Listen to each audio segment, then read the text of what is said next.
Duha ka mga minero ang kumpirmadong patay human sa landslide nga nahitabo sa may Sitio Palo, Purok Ecoland, Barangay Napnapan, Pantukan, Davao de Oro. Gabi ini atong Martes, Marso 8, 2022. Sa interview sa DXDC RMN Davao kang Delfina Tagalog, responder sa Municipal Disaster Risk Reduction and Management Office kun MDRRMO sa Pantukan. Gila niini ang mga biktima nga sila Gilbert Atop, 42 anyos, o Crisanto Canupi na 47 anyos. Pulos residente sa Matis City, Davao Oriental.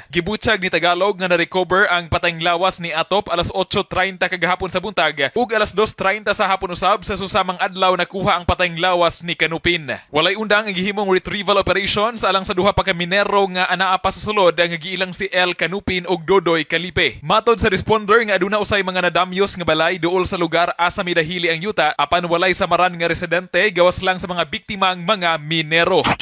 Wala ito yung mga natala nga mga one tao ato nga balay sir kung naapektuhan. Ato lang yun nga area sir itong mga tao nga natabunan katong nulod lagi sir ito nga area.